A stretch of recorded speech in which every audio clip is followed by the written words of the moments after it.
Orientação Espírita, o seu canal de espiritismo no YouTube, esclarecendo e consolando através dos princípios espíritas. Faça a sua inscrição e renove sua vida. Vamos juntos fazer um mundo melhor. Em todos os momentos, o Livro Espírita é a melhor companhia. Comprando em marcosdemario.com, você apoia a manutenção do canal Orientação Espírita.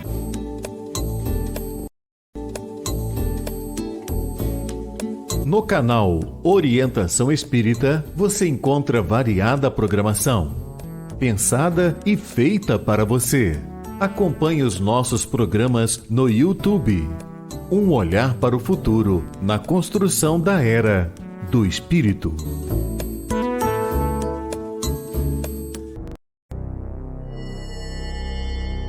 Tem início mais uma edição de Ante os Novos Tempos.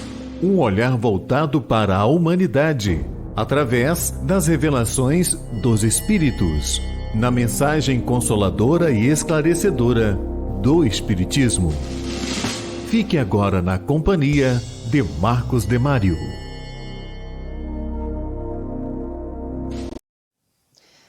Olá! Iniciamos mais uma edição de Ante os Novos Tempos, o programa espírita que trabalha para a construção da Era do Espírito, trazendo para todos nós o Espiritismo com sua aplicação e suas consequências.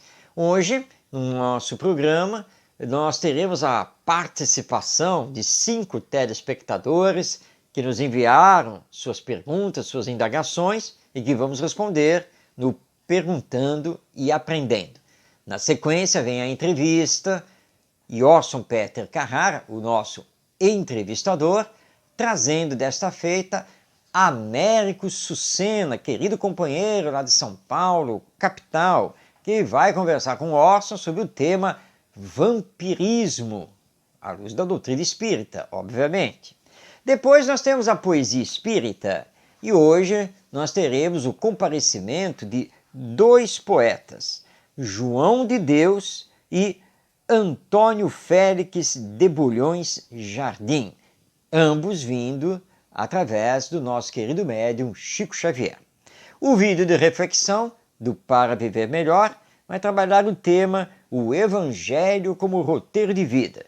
E vamos fazer o encerramento do programa conversando sobre escolhas e responsabilidades. Tudo isso a partir de agora, nesta edição de Ante os Novos Tempos. Perguntando e Aprendendo. Perguntando e Aprendendo terá hoje 5 participações. Será que uma delas é a sua participação? Se não for, não perca tempo. Veja aí na tela os nossos canais de comunicação para que você possa então enviar a sua pergunta, tirar a sua dúvida. E vamos sempre procurar as respostas nos princípios básicos que compõem o Espiritismo. E iniciamos hoje com o Carlos Guedes, que é lá de Porto Alegre, Rio Grande do Sul. O Carlos está aqui perguntando: governantes e políticos que se deixam levar pelo poder e pela corrupção vão responder por isso perante a lei divina? Não tenha dúvida, Carlos. Governantes e políticos podem escapar, pelo menos aqui no Brasil, da lei humana. Não que a lei humana seja de todo falha, ela não é perfeita, claro, mas porque nós, os que devemos colocar a legislação, toda essa lei em prática, somos extremamente falhos. Então, sim, nós conhecemos da história do nosso querido Brasil tantos e tantos políticos e governantes, em todas as esferas, a municipal, estadual e federal, que, de fato, malversaram os bens públicos e que escaparam da lei. Não responderam processos, não foram presos, não tiveram que devolver aos cofres públicos o que deles tiraram, mas da lei divina ninguém escapa, porque a lei divina está gravada na nossa consciência. Portanto, esses que deveriam ter administrado e legislado para o bem coletivo e não o fizeram, sabem muito bem o que realizaram. Está gravado na consciência deles. E quando então desencarnam, não tem como fugir das consequências, porque a cada um é dado segundo as suas obras. Agora, lembrando que não são apenas os políticos e os administradores públicos que respondem perante a lei divina, nós também. Cada ser humano responde por aquilo que faz e aquilo que poderia ter feito e deixou de fazer, sempre no campo do bem. Todos nós.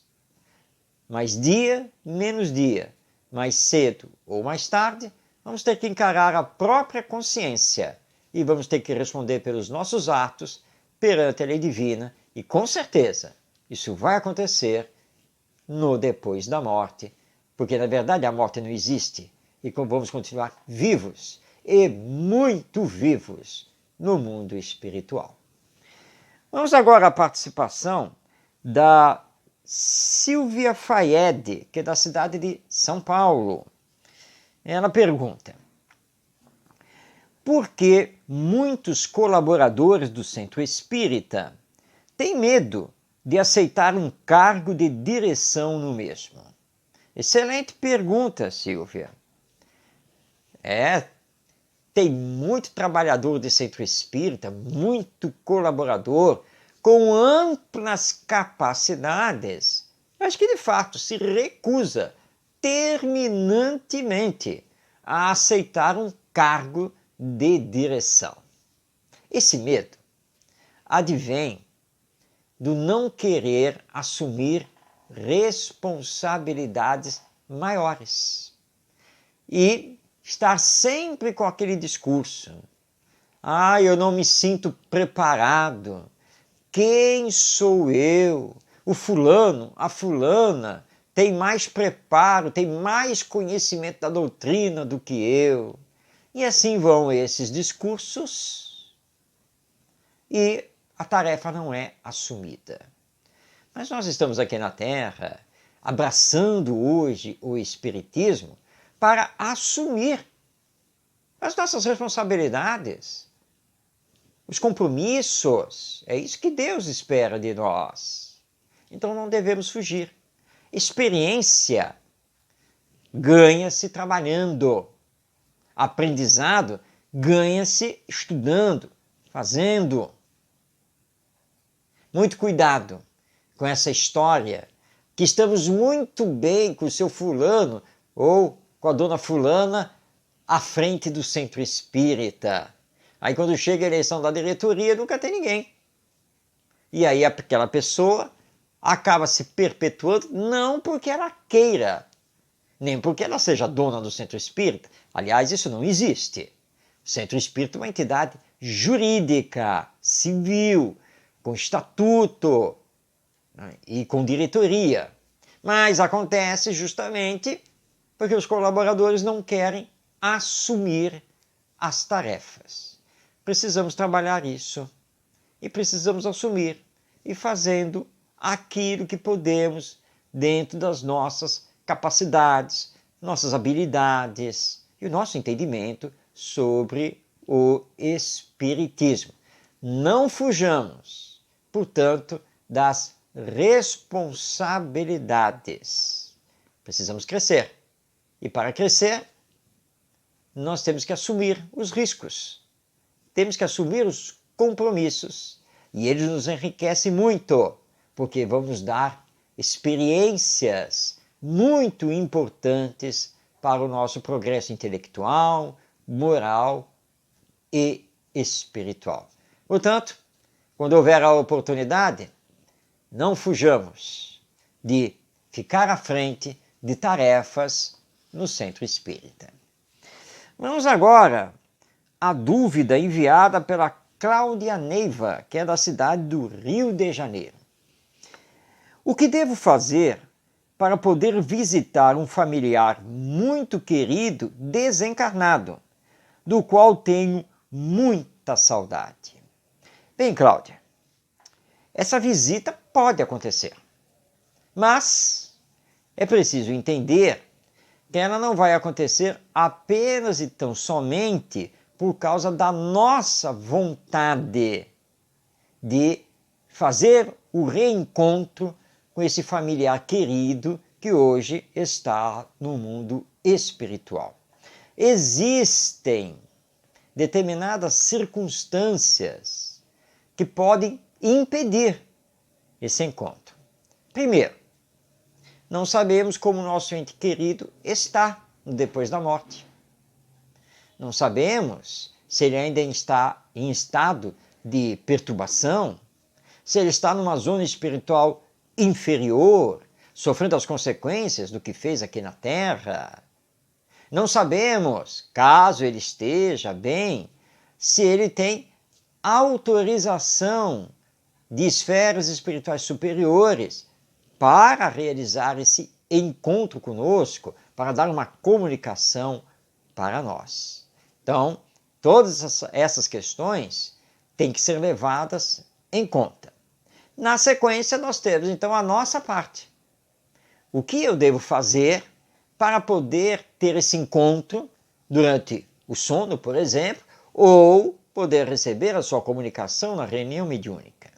Bem, eu devo ter fé em Deus, confiança nos desígnios divinos, paciência e estar do trabalho no campo do bem e do amor ao próximo, para merecer a comunicação ou o encontro com esse familiar querido. Mas nem sempre, mesmo tendo todas as condições favoráveis, isso vai acontecer.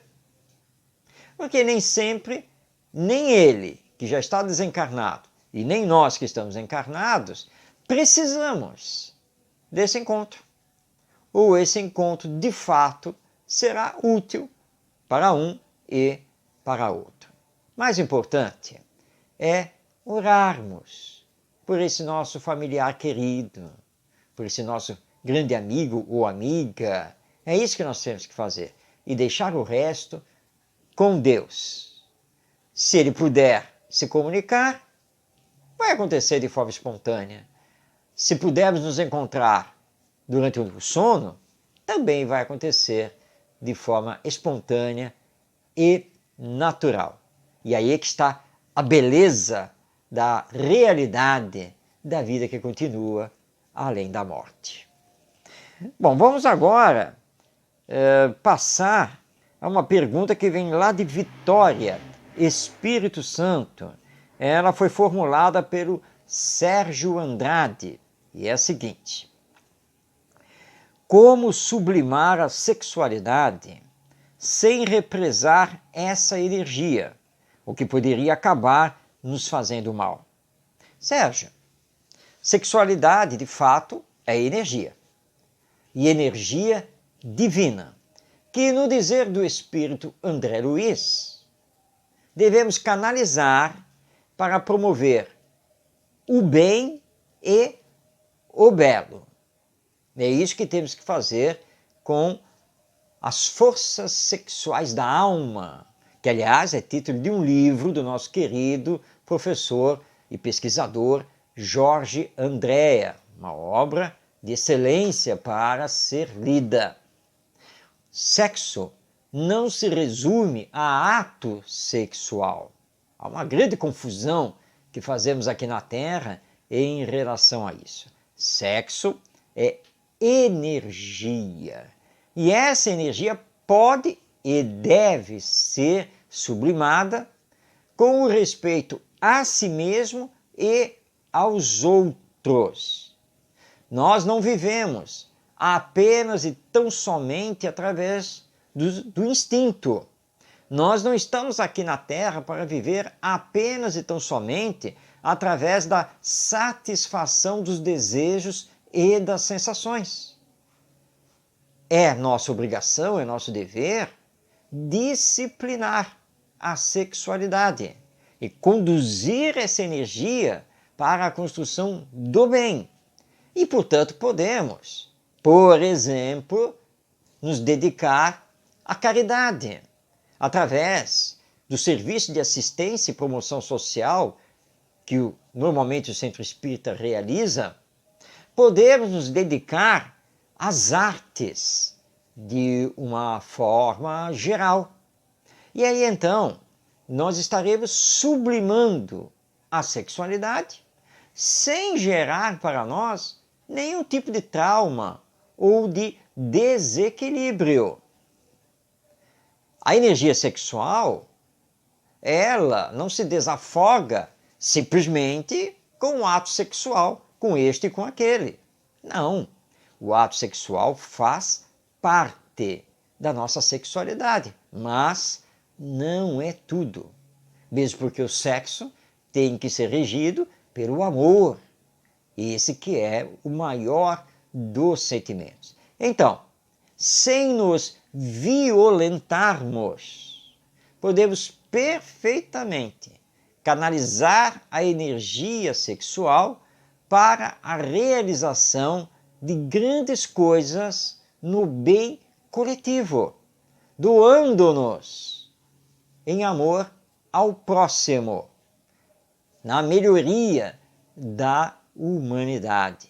E vamos ficar muito bem e planificados em relação a isso, como fizeram, para citar alguns exemplos, Francisco de Assis, Madre Teresa de Calcutá, Chico Xavier, Divaldo Franco, Mahatma Gandhi, entre tantos outros, que se dedicaram muito ao bem da própria humanidade. Então esse é o caminho para sublimarmos a sexualidade nesta existência e, claro, em sendo casados, sabendo respeitar o companheiro ou a companheira que elegemos para compartilhar conosco a existência terrena. Vamos então agora à última participação no nosso Perguntando e Aprendendo, que vem lá de Curitiba, Paraná, feita pela Deise Seabra. Ela pergunta: mais de 2000 anos com a mensagem de Jesus e ainda não conseguimos viver como irmãos. Quando isso vai acontecer? Vai acontecer quando nos predispormos a combater em nós o egoísmo e o orgulho e nos abrirmos para o amai-vos uns aos outros. Vai acontecer quando finalmente reconhecermos que somos, acima de qualquer condição, irmãos, porque todos somos filhos de Deus. Por enquanto, os ensinos morais do nosso Mestre Jesus não estão colocados em prática porque nos deixamos levar pelo egoísmo e pelo orgulho e por todas as consequências desses dois grandes vícios, dessas duas grandes chagas morais. Vaidade, hipocrisia e assim por diante. A base é o egoísmo e o orgulho, que precisamos combater. Primeiro, em nós mesmos e depois nos outros, através do processo da educação moral, mas que é dependente dos nossos bons exemplos. Já podíamos, aqui na humanidade terrena, estarmos vivendo através das lições do Evangelho? Sim, com certeza. Questão de escolhas. Questão de utilizarmos bem o livre-arbítrio. Podemos acelerar esse processo para finalmente vivermos através do Evangelho? Sim, só depende de nós. Precisamos querer amar o nosso próximo, compreendendo-o e respeitando-o, para que ele também possa nos amar, nos compreendendo e nos respeitando. E assim, finalmente, conseguiremos colocar em prática o Evangelho, as lições de nosso Senhor Jesus Cristo. Ainda vai levar tempo, mas chegaremos lá, porque isso é da lei de evolução, e a lei de evolução é lei divina. Muito bem, chegamos ao final do Perguntando e Aprendendo. Veja aí na tela os nossos canais de comunicação para que você possa fazer a sua participação e estamos aqui aguardando a sua pergunta. Mas agora está na hora de irmos para a entrevista, que é realizada por Orson Peter Carrara, nosso querido amigo, grande companheiro do movimento espírita, que através da internet, lá de Matão, no estado de São Paulo, vem entrevistando espíritas do Brasil todo. E ele nos reservou para esta edição de Ante os Novos Tempos a entrevista com outro querido amigo, Américo Sucena, que é lá de São Paulo, capital. E o Américo Sucena é um grande estudioso do espiritismo, das obras do espírito André Luiz, através do nosso querido Chico Xavier, e vai então conversar com Orson Peter Carrara sobre o tema vampirismo, como isso acontece do ponto de vista espiritual. E antes de rodar o vídeo, o nosso abraço fraterno e afetuoso, tanto ao Orson Peter Carrara, quanto também ao Américo Sucena. Rodando o vídeo da nossa entrevista. Conversando sobre Espiritismo. Estamos, nesta série de episódios, estudando o livro Missionários da Luz, obra editada em 1945 pela Federação Espírita Brasileira, recebida psicograficamente pelo médium Chico Xavier, de autoria do espírito que se identificou como André Luiz. Nós estamos hoje no capítulo número 4, que tem o nome de Vampirismo, mas esse capítulo, pela importância e extensão, será dividido em 2 episódios. Estamos hoje apresentando o primeiro episódio do capítulo 4. Na próxima semana exibiremos o episódio 5B do mesmo capítulo 4, Vampirismo. Então você que está iniciando conosco agora a audição desse capítulo, ele será dividido em 2 partes. É o episódio 5A e 5B do mesmo capítulo número 4, Vampirismo. Bem-vindos, pois, ao estudo.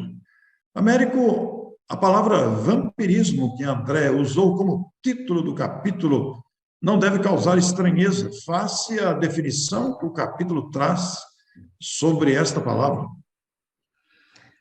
Porque para nós, vampiro era aquele sujeito que tem 2 dentes saidinhos assim na frente e que tira sangue das pessoas pelo pescoço, né?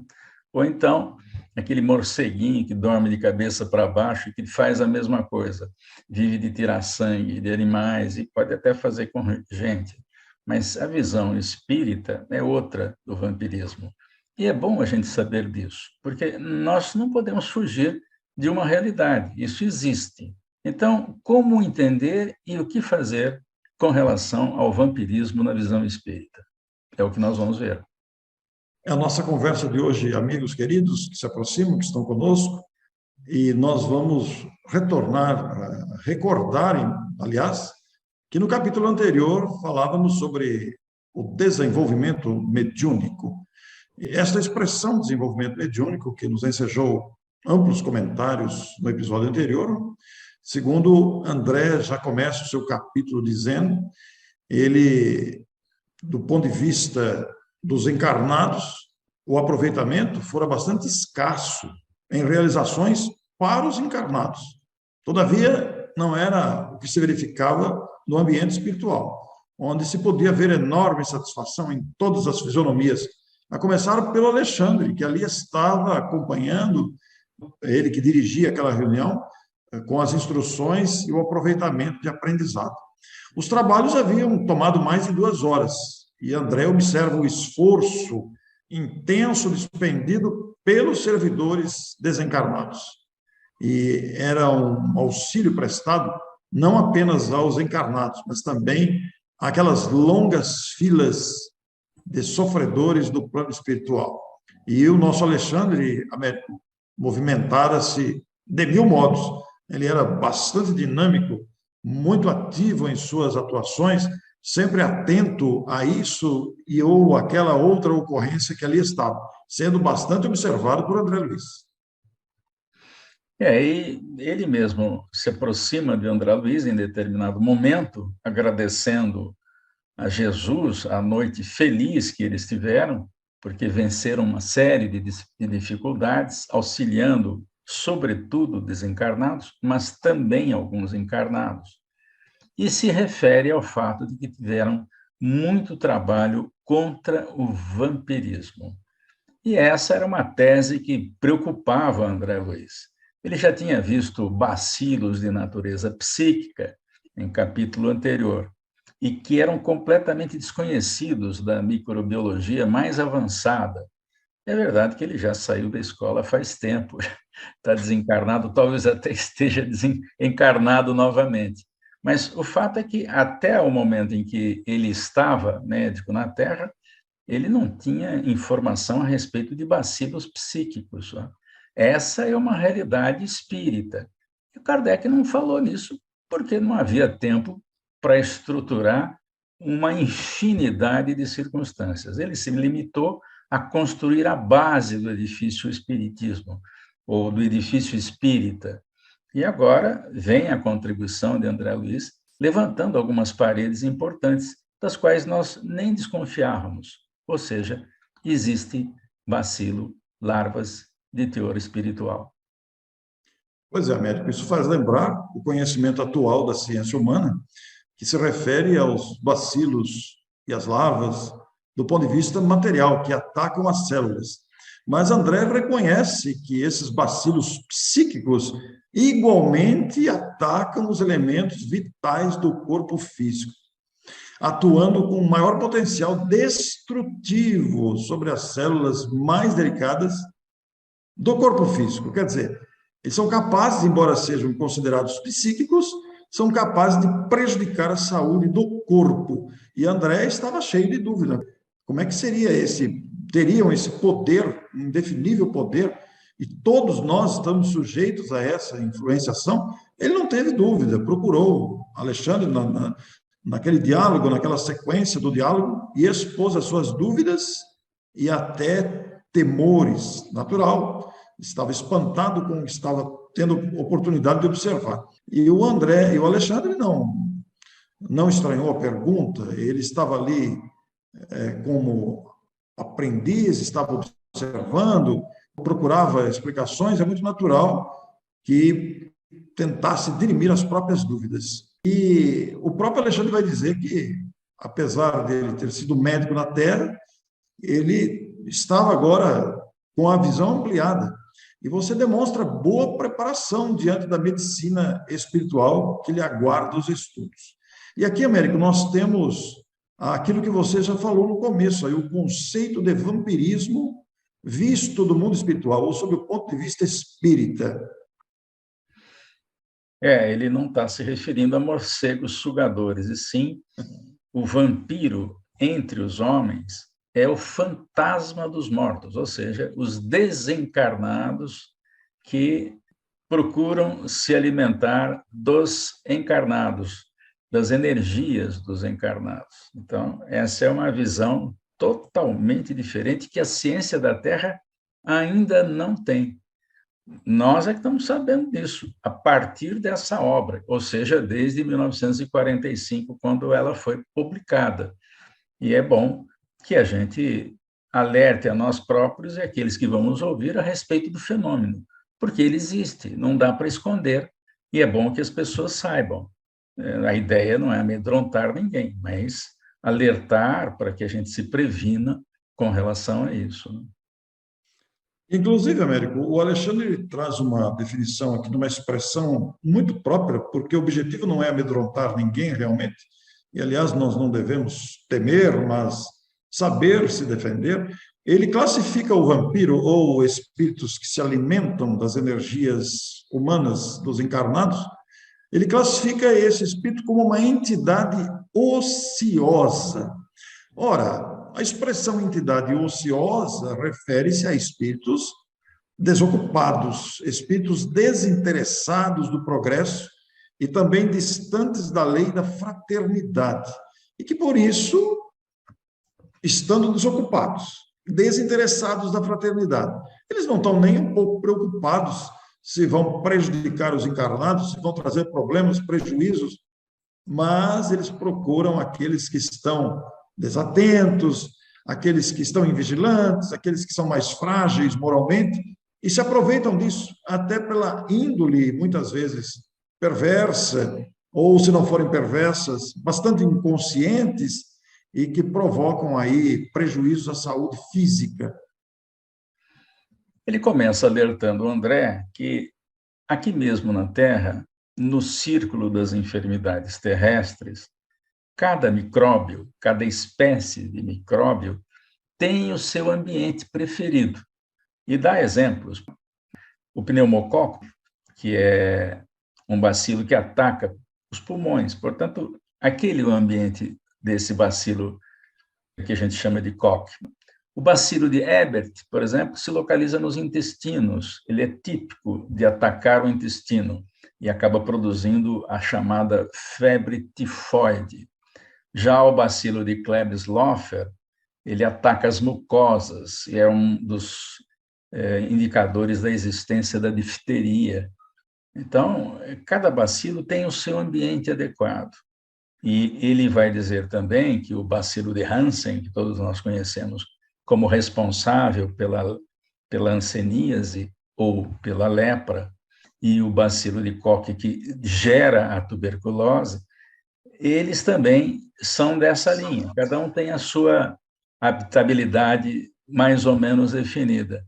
E isso acontece também na vida espiritual. Então, é um símile para mostrar para o André Luiz que o ambiente onde essas larvas psíquicas vão se originar também tem um local adequado em que eles preferem estar no próprio organismo. E os espíritos que, desocupados, como você falou, que não estão preocupados em melhoria e não querem fazer nada, eles precisam se alimentar. Então, eles vão se alimentar aproximando-se das pessoas aqui encarnadas. Pois é, Américo. Inclusive, Alexandre leva André, ampliando o raciocínio, de que as formações microscópicas desses bacilos psíquicos não estão circunscritas à carne transitória. Como você disse anteriormente, existem os bacilos psíquicos que se desenvolvem no plano espiritual em função dos pensamentos, dos sentimentos, da maneira como nos portamos, especialmente no campo daquilo que pensamos. Isso gera à nossa volta, ao nosso redor, energias que, se forem viciadas, que se forem perturbadoras, que se forem desequilibradas, vão formar essas colônias de bacilos psíquicos que prejudicam a saúde do corpo, porque as doenças psíquicas são muito mais deploráveis do que as doenças físicas. Porque, veja que interessante, né? Ele vai referir-se aos quadros dolorosos da patogênese da alma, referindo-se principalmente à cólera. O sujeito está sempre encolerizado, bravo, nervoso, à intemperança, aos desvarios do sexo, às variações, às viciações, melhor dizendo, às viciações de várias origens e matizes que vão formar essas criações inferiores que afetam profundamente a vida íntima. Eu fico pensando aqui, Américo, na enormidade, na responsabilidade daquilo que alimentamos dentro de nós, na forma das vibrações, que são capazes de formar colônias psíquicas desequilibradas que vão prejudicar a saúde e que podem ser assimiladas por outras mentes. É a mente enfermiça produzindo isso. Então, é como ele afirma aqui, quase sempre, o corpo doente, o corpo enfermo, assinala uma mente também enferma. Então, você agora já sabe o que é vampirismo espiritual? Essa ação dos espíritos sobre nós, os encarnados? E agora você já sabe também como combater o vampirismo, que é um processo obsessivo. Se interessou pelo tema? Quer saber mais? Depois aqui do programa, acesse no YouTube o canal do Orson Peter Carrara, e nesse canal você vai então ter acesso à entrevista completa do Américo Sucena sobre vampirismo. E aí você vai poder mergulhar nesse universo que o Espiritismo nos traz. Mas agora nós vamos iniciar um novo bloco aqui no nosso programa, porque agora é o momento de trazer os poetas que retornaram através do médium Chico Xavier. Tanto poetas lusitanos das terras de Portugal, quanto poetas brasileiros. Vamos começar agora o Poesia Espírita. Poesia Espírita. Desdobrando o conteúdo do livro Antologia dos Imortais, livro este psicografado por Chico Xavier e publicado pela Federação Espírita Brasileira, vamos trazer hoje dois poetas que retornaram através desse nosso querido médium e vieram nos trazer poesias, que também conhecemos como poesias mediúnicas. Primeiramente, vamos conhecer João de Deus, com a poesia Cântico Fraterno, e na sequência Antônio Félix de Bulhões Jardim, com o soneto Karma. Vamos então conhecer um pouquinho primeiramente de João de Deus, que nasceu lá em São Bartolomeu de Messines, no Algarves, Portugal, em 8 de março de 1830, vindo a desencarnar em Lisboa em 11 de janeiro de 1896. Portanto, é um poeta do século XIX. João de Deus bacharelou-se em Direito pela Universidade de Coimbra e exerceu brilhantemente o jornalismo e o magistério, sendo considerado em Portugal um grande educador, verdadeiro apóstolo da instrução. E é o mais espontâneo e genial poeta da literatura portuguesa. E ele construía seus poemas com a arte de dizer coisas muito belas em frases simples. João de Deus, que deixou vários livros publicados, retorna então através do nosso querido Chico Xavier e nos traz o poema Cântico Fraterno. Canta, irmão, canta o carinho, canta o rio em todo canto, fazendo o próprio caminho belo e santo. Dura o bem, dura a alegria, dura o amor e a paz perdura. Somente o mal desce a via da loucura. Vibra, irmão, vibra em Jesus. Vibra o sol em raios, vibra, e o dossel de sua luz equilibra. Chora a vida rumo à frente. A evolução chora, chora, pois o pranto é lava ardente que aprimora. Sente, irmão, sente o perfume, a brisa chegando à porta, seu passo que aviva o lume, reconforta. Onde há paz, onde há bondade, onde há amor e há riso, aonde? Onde? Em ti és a verdade que se esconde. Eis então o poema Cântico Fraterno do Espírito João de Deus. E agora, também através do nosso Chico Xavier, comparece o poeta Antônio Félix de Bulhões Jardim, brasileiro. Ele veio a reencarnar na cidade de Goiás em 28 de agosto de 1845, onde também desencarnou em 29 de março de 1887. Portanto, também um poeta do século XIX.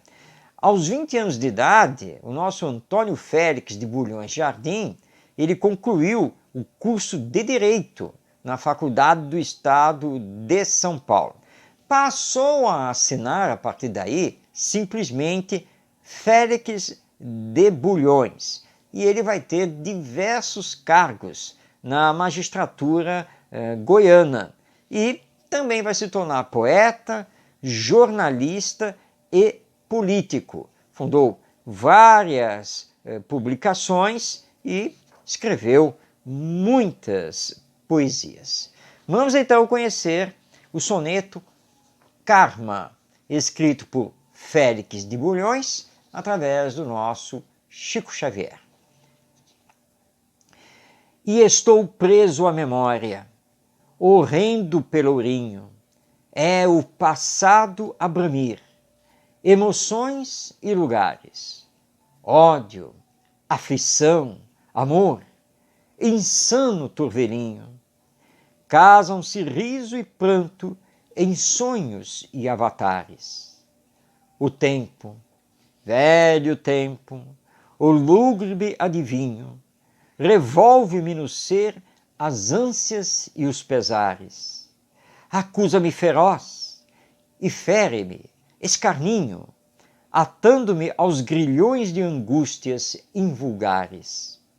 Se guardo além da morte a máscara serena, trago no coração a dor que me condena, ante a sombra que fui, tangendo a vida a esmo. A consciência exuma as transgressões remotas, e o clarim do dever repete em largas notas: ninguém foge do mal que plantou por si mesmo. Depoimento do nosso Félix de Bulhões através da poesia. Então conhecemos hoje Félix de Bulhões e João de Deus, nos seus poemas que estão publicados no livro Antologia dos Imortais, psicografia de Francisco Cândido Xavier. Vamos agora à nossa reflexão.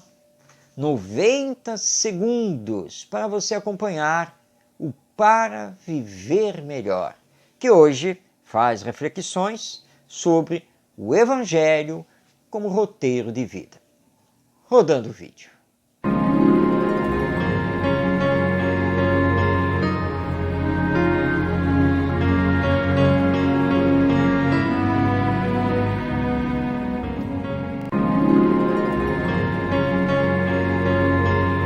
Quando recebemos o convite de Jesus, através das lições do Evangelho, não podemos esquecer que o Mestre espera de cada um todos os esforços para abandonar as velhas crenças e os velhos hábitos, abrindo, desse modo, espaço na própria alma para o convite do amor ao próximo e da auto-iluminação. É começando pelas pequenas coisas, como o auxílio aos entes queridos no lar, que alcançaremos as grandes coisas, como a justiça social e a paz no mundo. Quando fazemos do Evangelho a luz de nossa caminhada, vamos crescendo em paciência, tolerância, operosidade, renúncia, humildade, ou seja, sem perceber, vamos fazendo nossa auto-iluminação, nos preparando para um glorioso encontro, mais cedo ou mais tarde, com Jesus. Se você gostou desta mensagem, compartilhe.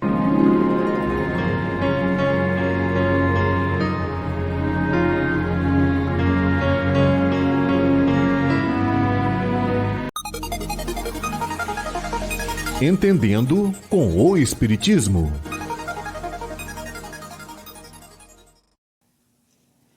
Entendendo com o Espiritismo traz hoje um tema muito importante, mas que muitas pessoas fazem de tudo para fugir dele.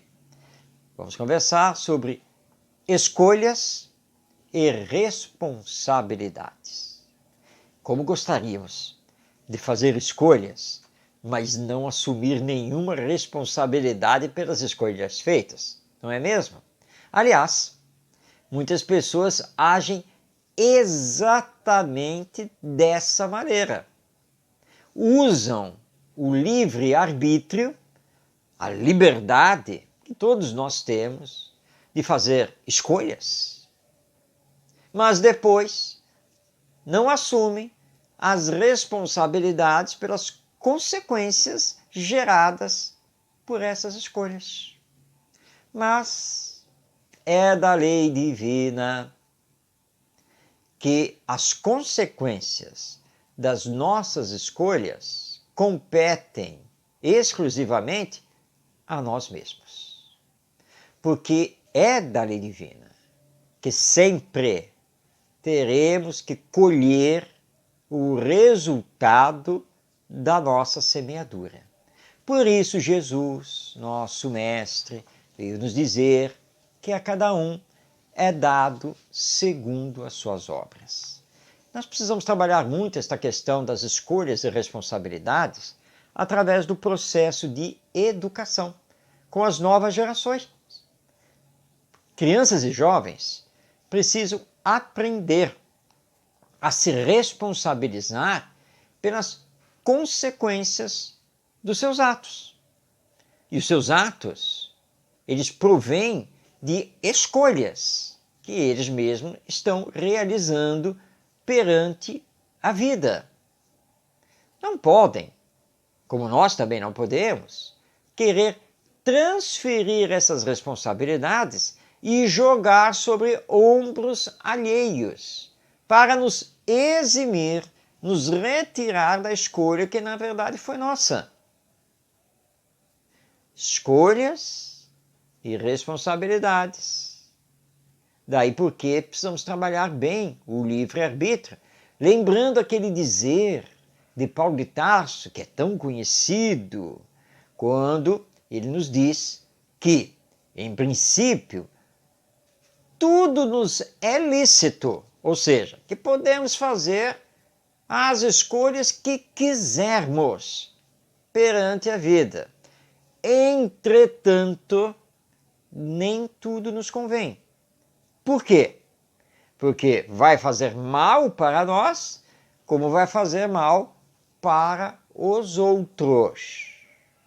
Então, se em princípio podemos usar o nosso livre-arbítrio para escolher o que bem entendermos, precisamos entender que Deus cobrará de nós as responsabilidades pelas escolhas que fizemos e que teremos que enfrentar as consequências dessas escolhas. E se elas não foram boas, teremos que fazer a reparação.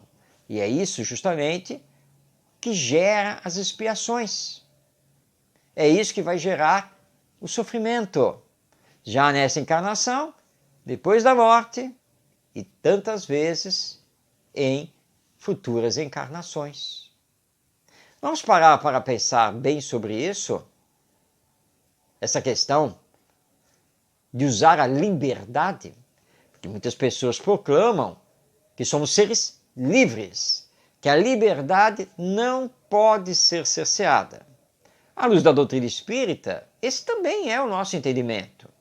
A liberdade pertence ao espírito e realmente não deve ser cerceada. Mas, para cada liberdade, que proclamamos ser o nosso direito, temos uma responsabilidade a assumir. Como para cada direito, temos um dever a cumprir. Então não podemos utilizar a nossa liberdade para fazer o que bem entendemos. Vivemos numa sociedade e toda sociedade tem regras de convivência. Essas regras limitam a nossa liberdade? Na verdade, não. Elas disciplinam o uso da nossa liberdade para que possamos aprender a pensar, antes de mais nada, nos outros, a pensar no bem coletivo. É por isso que a mediação de conflitos no campo escolar é tão importante, para que as nossas crianças e os nossos jovens saibam justamente aprender isso. Vem cá, nós precisamos resolver este conflito. O que você propõe para resolver o conflito? Num primeiro momento, ele poderá talvez propor algo que seja um ato de violência para com o outro. E é quando nós, que somos os mediadores, vamos indagar dele. Mas veja bem, isso que você está propondo, que seja a sua escolha, é uma coisa boa, ou seja, vai fazer o bem ao outro? Você gostaria que o outro fizesse essa mesma escolha em relação a você? Ou seja, fazer com você? E aí então nós fazemos com que ele pense e com que ele coloque em ação a chamada empatia, saber se colocar no lugar do outro. Se ele pensou em algo que, na verdade, não é uma boa coisa, obviamente que ele não vai querer que o outro faça isso com ele. Então, se não serve para ele, por que servirá para o outro? Essa é a mediação de conflitos, é assim que se trabalha. Fazendo ele, então, raciocinar, pensar, se colocar no lugar do outro e perceber que a liberdade que ele possui de fazer escolhas deve ser equilibrada com o bem comum. Se todos agirmos assim, colocaremos em prática a chamada regra de ouro da educação, que é aprender a fazer ao outro somente o que gostaríamos que o outro nos fizesse. Como espírita, você já ouviu isso, não ouviu? Com certeza, porque esse é um dos ensinos de Jesus.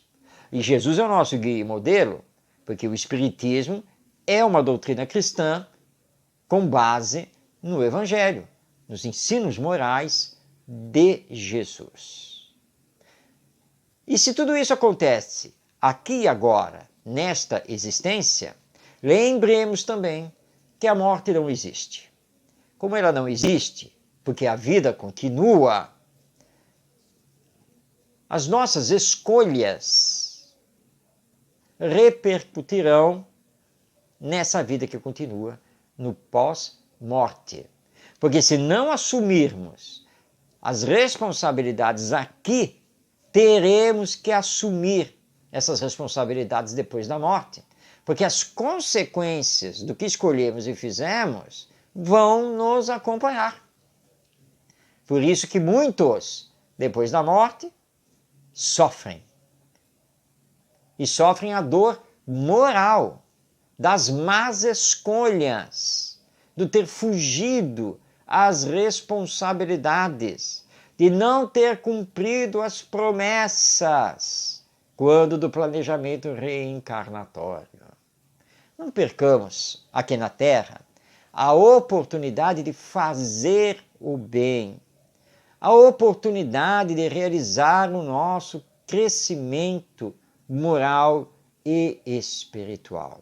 Tomemos cuidado com as escolhas que fazemos, para que depois não sobrevenha o arrependimento e o remorso, e termos que amargar com graves consequências na continuidade da vida, levando isso até mesmo para próximas encarnações.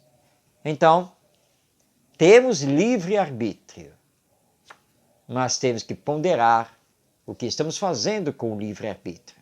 Jesus, diante deste planeta de expiações e provas, diante da nossa inferioridade moral, nos disse que os escândalos ainda são necessários, que eles acontecem, mas ai daquele que promove o escândalo, porque esse tem que assumir as suas responsabilidades depois perante a lei divina.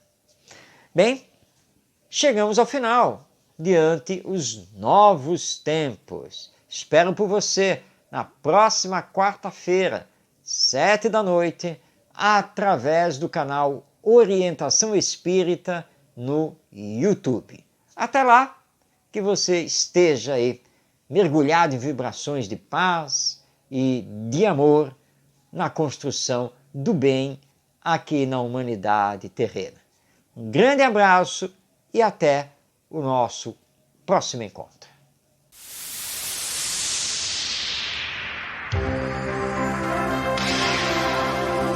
Um olhar voltado para o futuro da humanidade.